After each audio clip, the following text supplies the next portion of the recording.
Namaste everyone. Welcome back to everyday Bhagavad Gita reading during Kartik Mass. Namaskar. All right. So chapter 3, Shloka 40 is where we left yesterday. And I hope every one of you has started reading Bhagavad Gita on your own pace, in your own way, understanding meanings for your own self. Okay. तो शुरू करते हैं from chapter 3 shloka 40।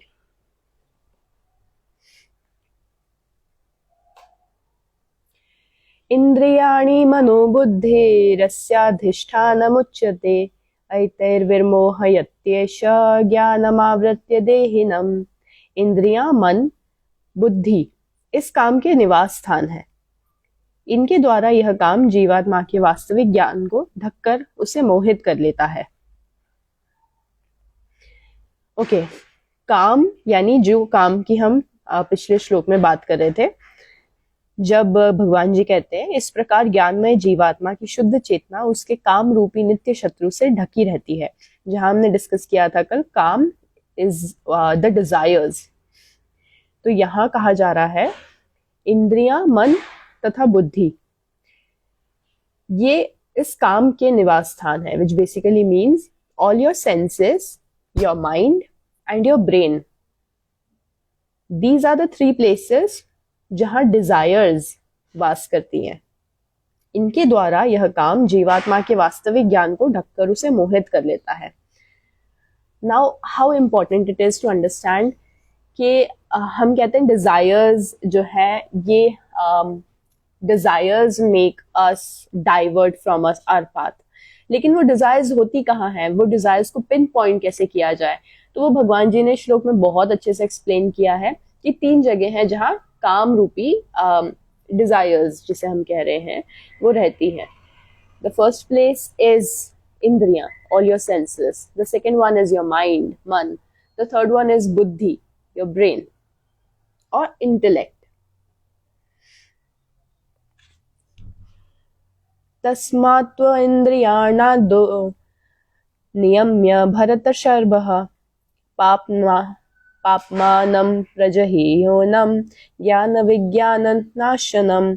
इसलिए हे भरतवंशियों में श्रेष्ठ अर्जुन, प्रारंभ में ही इस इंद्रियों को वश में करके इस पाप के महान प्रतीक काम का दमन करो और ज्ञान तथा आत्म साक्षात्कार के इस विनाशकर्ता का वध करो। इसलिए भगवान जी कह रहे हैं इससे पहले try to control your senses, to control your urges. That's how it's done. कई बार हमको फील होता है कि yes, this is what is wrong with me, this is what I need to bring under my control, या this is something that's driving me now. लेकिन उसको कैसे approach करना, we don't understand that. Bhagavad Gita is giving you a step-by-step manual how to do it. You just have to read it in that way. इंद्रियाणि पराण्याहुरिन्द्रियेभ्यः परं मनः, मनसस्तु परा बुद्धिर्यो बुद्धे परतस्तु सः। कर्मेंद्रियां जड़ पदार्थ की अपेक्षा श्रेष्ठ है, मन इंद्रियों से बढ़कर है, बुद्धि मन से भी उच्च है और वह आत्मा बुद्धि से भी बढ़कर है। कर्मेंद्रियां जड़ पदार्थ यानी whatever materialistic things are present around you, every single thing includes for example this computer, water, table, all the materialistic things. कर्मेंद्रियां इससे उच्च है, मैटर से ज्यादा इंपॉर्टेंट है कर्मेंद्रियों से बढ़कर है मन। Mind is more powerful than your इंद्रिया, और मन से बढ़कर जो है वो बुद्धि है। Your intellect is even more powerful than your mind, but वह आत्मा बुद्धि से भी बढ़कर है। Your soul is even greater, is even more important and even more powerful than your intellect. एवं बुद्धे परम बुद्ध्वा संस्तभ्यात्मनात्मना जहि शत्रुं महाबाहो कामरूपम दुरासदम। इस प्रकार हे महाबाहु अर्जुन, अपने आप को भौतिक इंद्रियों, मन तथा बुद्धि से परे जानकर और मन को सावधान आध्यात्मिक बुद्धि कृष्ण भावनामृत में स्थित करके आध्यात्मिक शक्ति द्वारा इस काम रूपी दुर्जेय शत्रु को जीतो. So in the last last 3-4 shlokas of chapter 3, which are chapter 3 श्लोक 40, 41, 42, 43, ये जो श्लोक हैं ये आपको बता रहे हैं कि डिजायर्स जो है ये रीजन है, these are the root cause of all disappointments, of all kinds of sorrows, of all kinds of negative feelings that you go through. Desires के ऊपर कंट्रोल होना इंपॉर्टेंट है. अब वो डिजायर्स के ऊपर कंट्रोल करने के लिए भगवान जी कह रहे हैं इन चैप्टर 3 श्लोका 41 कि कर्मेंद्रियों को टारगेट करो. All your senses, try to control your senses and that way you can control your desires. Now he is also mentioning that कर्मेंद्रिया जो है ये मैटर्स से बढ़कर है. मन जो है ये कर्मेंद्रियों से बढ़कर है.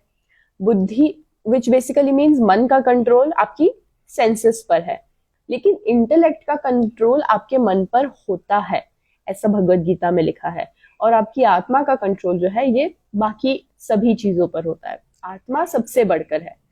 Alright, your soul is the true essence. After that your intellect is something that can control your mind. So if it's written in Bhagavad Gita, I don't think there is any, there's any second thought should be given to try it once. अपने intellect के द्वारा अपने मन को control करने की कोशिश करिए. अपने मन के द्वारा अपने इंद्रियों को कंट्रोल करने की कोशिश करिए और अपनी इंद्रियों के द्वारा अपनी डिजायर्स को कंट्रोल करने की कोशिश करिए. This is how you harmonize things for yourself in such a way that you get rid of all the sorrows, all the negative emotions that you go through, like disappointments and everything. Besides that, you also walk towards the path of self-realization, which is the goal. And now we have come to Adhyay 4, Divya Gyan. Shri Bhagwan Uvacha. इमं विवस्वते योगं प्रोक्तवानहम् अव्ययम् विवस्वानमन्वे प्राह मनुरिक्ष्वाक्व विब्रवीत. भगवान कृष्ण ने कहा, मैंने इस अमर योग विद्या का उपदेश सूर्यदेव विवस्वान को दिया और विवस्वान ने मनुष्यों के पिता मनु को उपदेश दिया और मनु ने उसका उपदेश इक्ष्वाकु को दिया. So this is how. अब ये बताने की जरूरत क्या है कि किसने किसको क्या उपदेश दिया. It is important so we understand कि ये कंटिन्यूसली लोगों को ऊपर से ancient people knew about this, and because ancient people knew about this it means that people have practiced this and people have attained self realization through this process.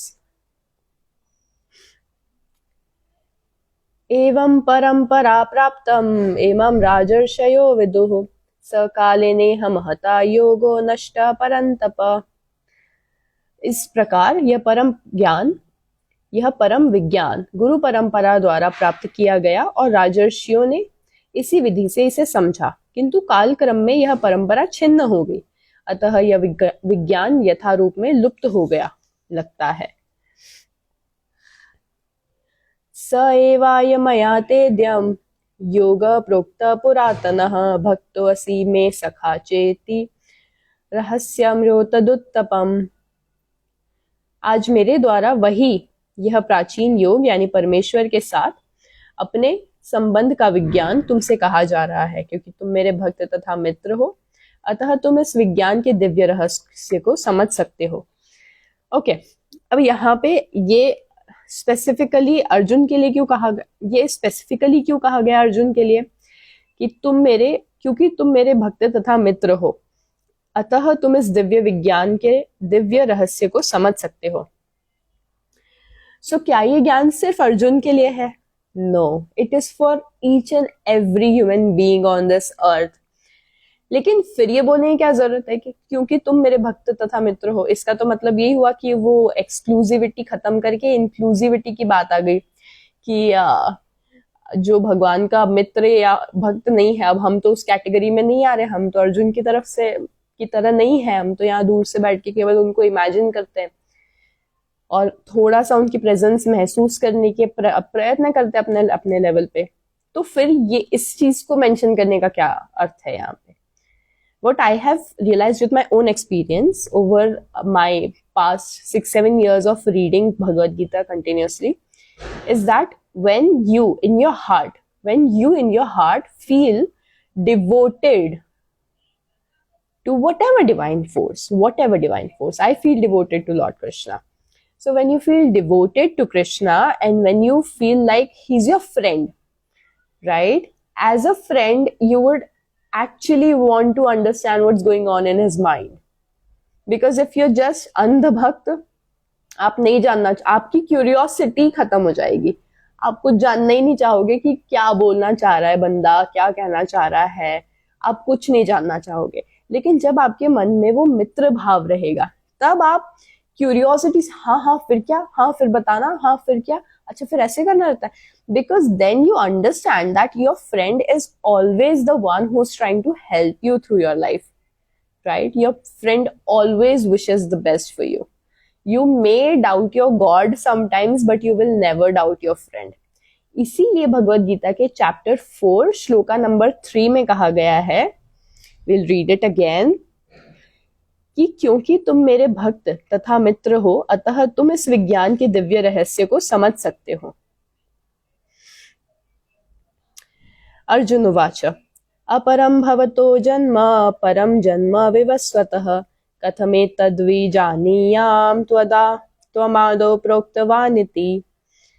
Arjun ने कहा सूर्यदेव विवस्वान आपसे पहले हो चुके, ज्येष्ठ हैं, तो फिर मैं कैसे समझूं कि प्रारंभ में भी आपने उन्हें इस विद्या का उपदेश दिया था। Very smart of Arjun. अब ये ऐसा सवाल सिर्फ एक मित्र ही पूछ सकता है, अंध भक्त नहीं पूछ सकता। श्री भगवान उवाच।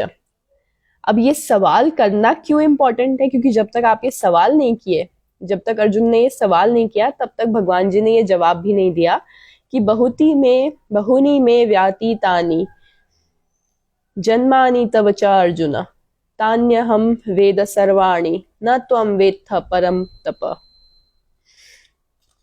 प्रांशव कह रहा है, please repeat the question of Arjun. Okay, there it is. So Arjun उवाच अपरं भवतो जन्म परम जन्म विवस्वतः कथमेतद्विजानीयाम् त्वमादौ प्रोक्तवानिति। अर्जुन ने कहा, सूर्यदेव विवस्वान आपसे पहले हो चुके हैं, तो फिर मैं कैसे समझूं कि प्रारंभ में आपने ही उन्हें उस विद्या का उपदेश दिया है। सो इनके पहले श्लोकों में भगवान जी ने कहा कि मैंने ये ज्ञान, इस आत्म साक्षात्कार का विज्ञान सबसे पहले सूर्यदेव विवस्वान को दिया था। तो अब उसके बाद वो बोल रहे हैं, क्योंकि तुम मेरे भक्त तथा मित्र हो, इसलिए तुम इस विज्ञान के दिव्य रहस्य को समझ सकते हो। Now Arjun being a friend asks कि भाई आप तो मेरे सामने यहाँ खड़े हुए हो, मैं कैसे मान लूं कि वो सूर्यदेव विवस्वान जो इतने साल पहले से हैं इस दुनिया में, आपने उनको पहली बार ये ज्ञान दिया था। How is that possible? So this is the question. अब भगवान जी कह रहे हैं, बहुनी में व्यातीतानि जन्मानि तव च अर्जुन तान्यहं द्वेद सर्वाणि न त्वं वेत्थ परं तप। भगवान ने कहा, तुम्हारे तथा मेरे अनेकानेक जन्म हो चुके हैं, मुझे तो उन सबका स्मरण है, किंतु हे परंतप तुम्हें उनका स्मरण नहीं रह सकता है। Here is when he answers it. अजो अपि सन्न्यव्ययात्मा भूतानाम् ईश्वरो अपि सन् प्रकृतिं स्वामिधाष्ठाय संभवात्माया मायया। यद्यपि मैं अजन्मा तथा अविनाशी हूँ और यद्यपि समस्त जीवों का स्वामी हूँ, तो भी प्रत्येक युग में मैं अपने आदि दिव्य रूप में प्रकट होता हूँ। अब अगर अर्जुन ने कभी पूछा ही नहीं होता, अगर अर्जुन सीधा मान लेता कि हाँ ठीक है, आप तो भगवान हो, तो आप जो बोल रहे हो वो सही बोल रहे होगे, तो कभी ये पता ही नहीं चल पाता कि भगवान हर युग में जन्म लेते हैं या हर युग में प्रकट होते हैं। In my life, I like to believe it in this way कि whenever something happens in my life, God always comes in different forms. He does, but He does. So for me, and I believe for you also, these words are like assurance. कि, and then the amazing shloka, then the मिसाल of assurance, यदा यदा हि धर्मस्य ग्लानिर्भवति भारत अभ्युत्थानम धर्मस्य तदात्मानं सृजाम्यहम्। हे भरतवंशी, जब भी और जहां भी धर्म का पतन होता है और अधर्म की प्रधानता होने लगती है, तब तब मैं अवतार लेता हूँ। How important it is. भगवान जी सीधा साफ अश्योरेंस दे रहे हैं कि जब भी और जहां भी धर्म का पतन होता है, which basically for me it also means whenever in my own life I feel disconnected from myself, whenever I feel I lost touch from myself, in some or the other form the divine power appears in my life every single time. एक बार भी ऐसा नहीं गया है कि ऐसा ना हुआ हो। इसलिए whenever something goes wrong, I'm like waiting for that divine power to show up in one or the other way, because I know I have had experiences that divine power appears on this earth, at least in your own world, to remind you of what, क्यों अवतार लेते हैं, परित्राणाय साधूनां विनाशाय च दुष्कृतां धर्म संस्थापनार्थाय संभवामि युगे युगे। भक्तों का उद्धार करने, दुष्टों का विनाश करने तथा धर्म की फिर से स्थापना करने के लिए मैं हर युग में प्रकट होता हूँ। भक्तों का उद्धार करने, हम अगर सेल्फ रियलाइजेशन के प्रति भी डिवोटेड हैं, हम अगर सत्य को जानने के लिए भी डिवोटेड हैं, हम अगर उस डिवाइन पावर को समझने के लिए या खुद को समझने के लिए भी डिवोटेड है ना, हम भक्त की कैटेगरी में आते हैं, क्योंकि हम डिवोटेड हैं, हम डिवोशन रख रहे हैं मन में, तो हम डिवोटीज हुए ना। श्रद्धा तो हमारे मन में भी है, भले किसी एक पिक्चर को लेकर के नहीं है, भले किसी एक स्पेसिफिक नाम को लेकर के नहीं है, लेकिन सेल्फ के प्रति है, सेल्फ रियलाइजेशन के प्रति है, आत्मा के शुद्ध पर्पस के प्रति है। वी आर डिवोटीज टू, हम भक्त हुए।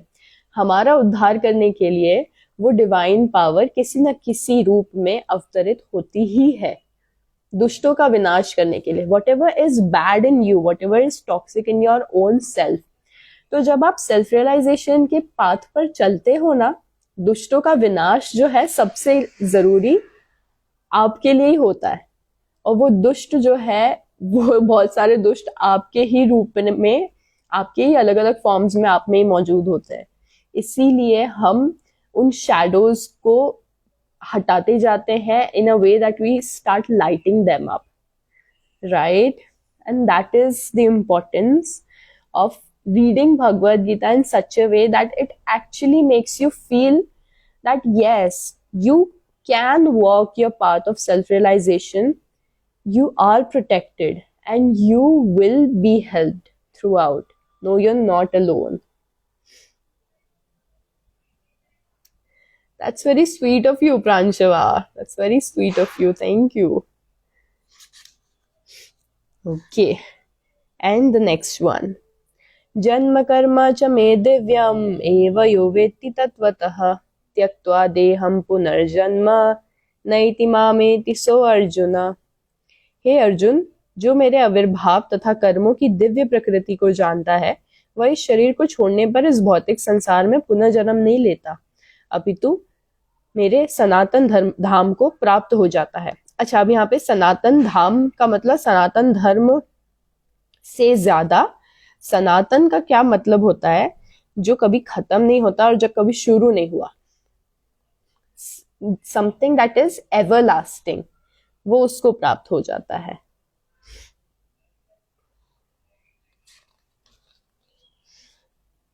Okay, so as you can see, I have actually marked it hope because I feel like it. वीतराग भय क्रोधा मन्मया मामुपाश्रिता बहवो ज्ञान तपसा पूता मद्भावमागताः। आसक्ति, भय तथा क्रोध से मुक्त होकर, मुझ में पूर्णतया तन्मय होकर और मेरी शरण में आकर बहुत से व्यक्ति भूतकाल में मेरे ज्ञान से पवित्र हो चुके हैं। इन प्रकार से उन सबों ने मेरे प्रति दिव्य प्रेम को प्राप्त किया है। So why did I write hope over there? Because I felt like, yes, this is something that is an assurance. It's a pure assurance. And 11th shloka. ये यथा मां प्रपद्यन्ते तांस्तथैव भजाम्यहम् मम वर्मानुवर्तन्ते मनुष्याः पार्थ सर्वशः। जिस भाव से सारे लोग मेरी शरण ग्रहण करते हैं, उसी के अनुरूप मैं उन्हें फल देता हूँ। हे पार्थ, प्रत्येक व्यक्ति सभी प्रकार से मेरे पथ का अनुगमन करता है। Okay, now here I like to believe this कि हम कोई भी रास्ता चले, हम कोई भी रास्ता चुने, अगर वो रास्ता हम सच्चे मन से चल रहे हैं, we are walking towards the same goal. It's the same divine power that we're trying to reach. It's the same feeling of knowing the divinity that we're going to reach through different paths. ऊपर वाला एक ही है। अब वो exactly उसका असल में नाम क्या है, रूप रंग आकार क्या है, nobody knows, लेकिन वो एक ही है, ये हम सब मन में जानते हैं। कांगतम कर्मणा सिद्धिम यजंत एह देवताः क्षिप्रम हि मानुषे लोके सिद्धिर्भवति कर्मजा। इस संसार में मनुष्य सकाम कर्मों में सिद्धि चाहते हैं, फलस्वरूप वे देवताओं की पूजा करते हैं। निस्संदेह इस संसार में मनुष्यों को सकाम कर्म का फल शीघ्र प्राप्त होता है। चातुर्वर्ण्यमया सृष्टं गुणकर्म विभागशः तस्य कर्तारमपि मां विद्य कर्तारमव्ययम्। प्रकृति में तीनों गुणों और उनसे संबद्ध कर्म के अनुसार मेरे द्वारा मानव समाज के 4 विभाग रचे गए। यद्यपि मैं इस व्यवस्था का सृष्टा हूँ, किंतु तुम यह जान लो कि मैं इतने पर भी अव्यय अकर्ता हूँ। सो 4 विभाग रचे गए। Although we know about it, आगे भगवान जी उसका डिस्क्रिप्शन देंगे ही, लेकिन यहाँ पर ये बात समझने वाली है कि किंतु तुम यह जान दो कि यद्यपि मैं इस व्यवस्था का सृष्टा हूँ, even though I have created this, even though the divine power has created a few departments, that divine power is still beyond it. न माम कर्माणि लिम्पन्ति न मे कर्म फले स्पृहा इति माम योऽभिजानाति कर्मभिर्न सबध्यते। मुझ पर किसी कर्म का प्रभाव नहीं पड़ता, न ही मैं कर्मफल की कामना करता हूँ। जो मेरे संबंध में इस सत्य को जानता है, वह भी कर्मफलों के पाश में नहीं बंधता।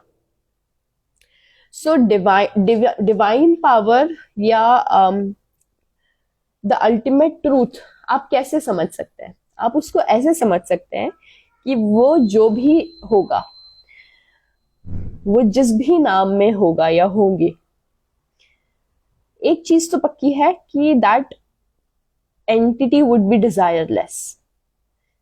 उनको कुछ प्राप्त नहीं करने का बचा होगा। This is something that again assures you. और यहां भगवान जी ये भी बोलते हैं कि अगर ये सत्य तुम उनके बारे में जान लेते हो कि उनको किसी चीज की कोई जरूरत नहीं है, तो उनको 150 रुपए के लड्डू भी नहीं चाहिए और उनको 500 प्रदक्षिणाएं भी नहीं चाहिए। तो ऐसा जानने के बाद, ये सत्य उनका समझने के बाद, आप जो भी डिवोशन में या भक्ति में करते हो, थोड़ा सा भी करते हो ना, तो भी वो बड़ी श्रद्धा काउंट होती है। और इसलिए वो कह रहे हैं कि आप खुद भी कर्म के पाश यानी बंधन से मुक्त हो जाते हैं जब आप ये समझते हैं। Because obviously why would you then think about कि अरे मेरे पास तो इतना पैसा है तो मैं ये कर सकता हूँ, अरे मेरे पास तो कुछ है ही नहीं तो मैं कैसे कुछ ऑफर करूं। You will only focus on your Shraddha and what ever Karma you can perform. एवं ज्ञात्वा कृतं कर्म पूर्वैरपि मुमुक्षुभिः कुरु कर्मैव तस्मात् त्वं पूर्वै पूर्वतरं कृतम्।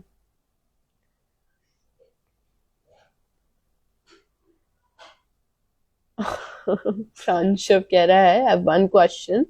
This Diwali, I am not able to go home because of work. I was disappointed at first,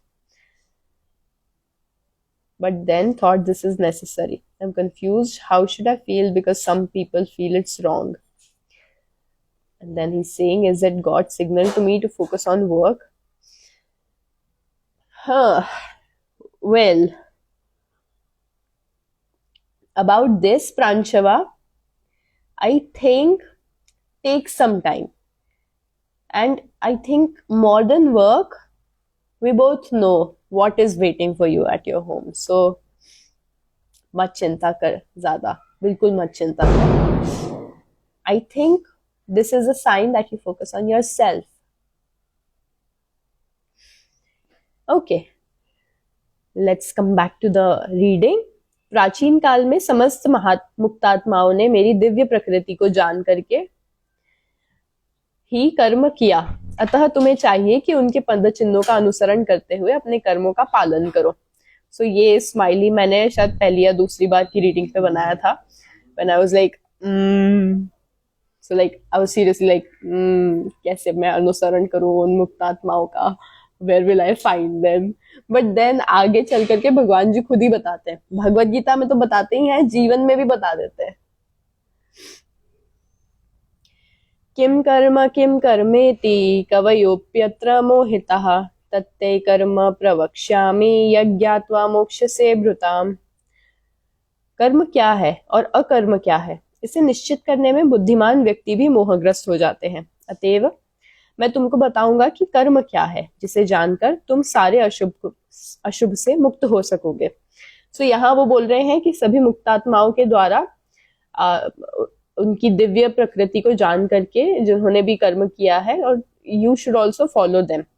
now how, तो वो खुद बोल रहे हैं कि कर्म क्या है, कर्म क्या है, ये तो तुम मतलब बुद्धिमान से बुद्धिमान व्यक्ति भी नहीं समझ पाएगा, तो मैं खुद ही तुमको बता देता हूँ कि कर्म क्या है, तो तुम परेशान मत हो ज्यादा.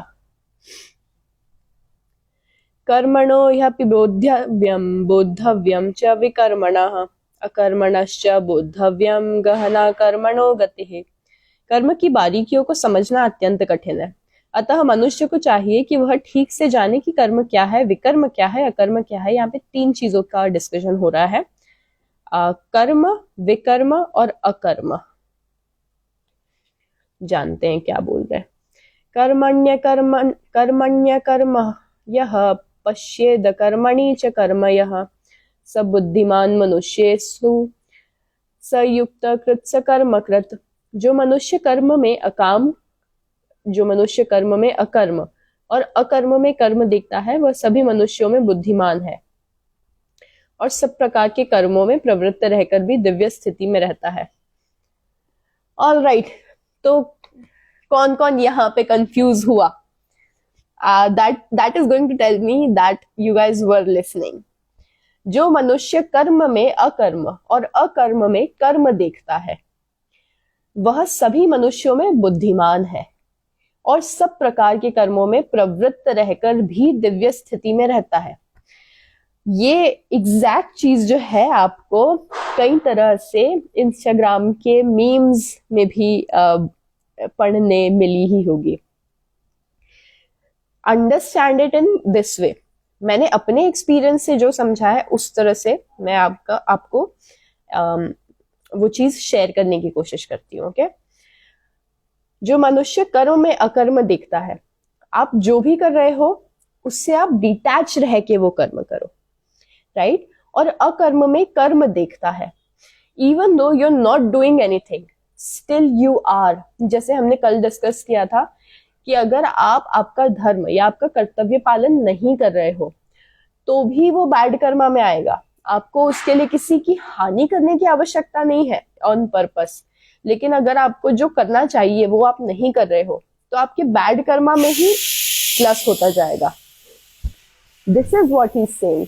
अकर्म में कर्म देखना, where you understand कि not doing something is also doing it or doing the opposite thing.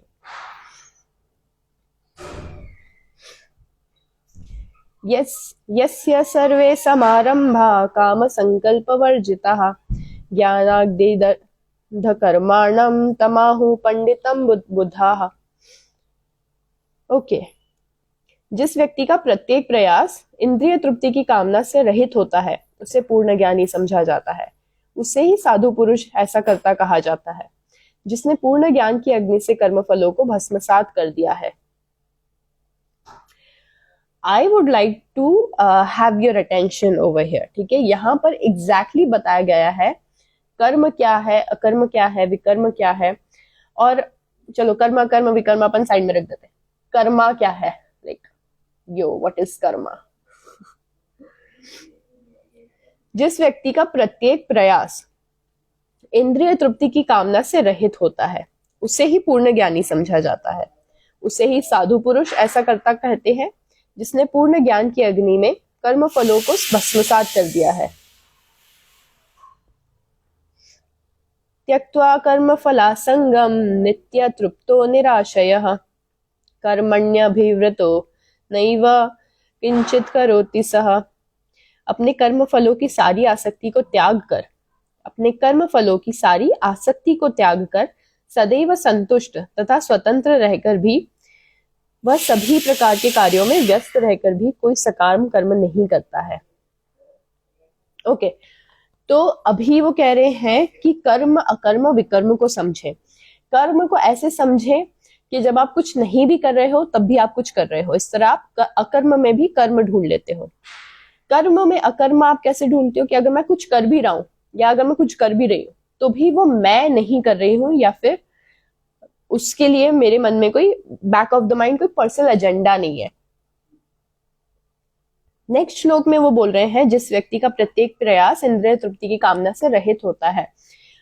All that you do, if everything that you are doing is only for your sense gratification, तो फिर आप जो है वो सही कर्म नहीं करते हैं. Excuse me. सेंस ग्रेटिफिकेशन को छोड़ करके, से डिटैच होकर के जब आप कर्म करते हैं तो उस कर्म का फल जो है वो आपको सही मिलता है.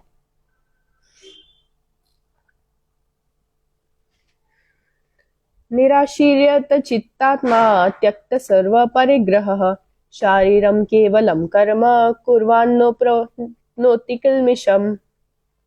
ऐसा ज्ञानी पुरुष पूर्ण रूप से संयमित मन तथा बुद्धि से कार्य करता है, अपनी संपत्ति के सारे स्वामित्व को त्याग देता है और केवल शरीर निर्वाह के लिए कर्म करता है.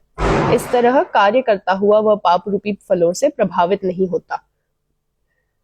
सो यहाँ पर हम आज का ब्रेक लेंगे, लेकिन before that we will still discuss this karma. Understand it in this way, all that you are doing, do it by detaching yourself from the fruits of it, from all the desires of it, from all the expectations of it, from all the fears of it. Okay, detach yourself. जब आप उसके outcome से भी खुद को detach कर लेते हैं तो वो कर्म शुद्ध कर्म हो जाता है. और जो कर्म शुद्ध कर्म रहता है उसके फल जो है वो कैसे भी आए वो आपके हाईएस्ट बेनिफिट के लिए ही होते हैं.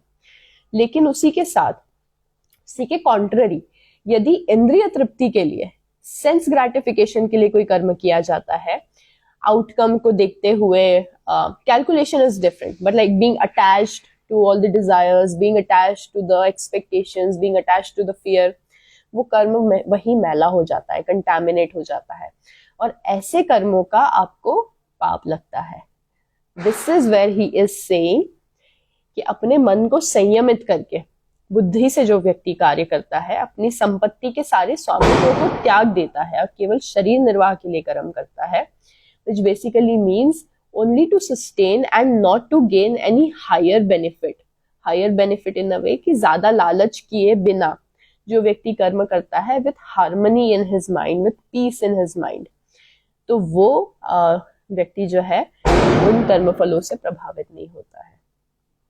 This was chapter 4.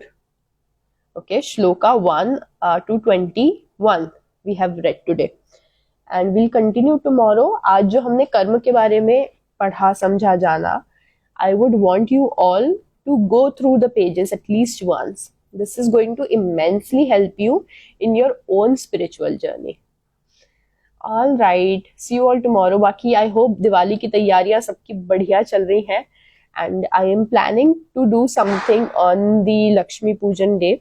उस टाइम इतना टाइम तो नहीं होगा शायद 8 बजे का कि हम गीता का पाठ कर पाएंगे, but I'm planning of doing something like some short discussion or something. So let me know whenever क्या टाइम आपके लिए सही रहेगा, कन्वीनियंट रहेगा, उस टाइम पे अपन करते हैं. Okay, we'll catch up at that time. Anshu is saying this teacher for Gen Z is adorable. Thank you. So are you. Chalo, see you everyone. Namaste. Krishna Arpanamastu.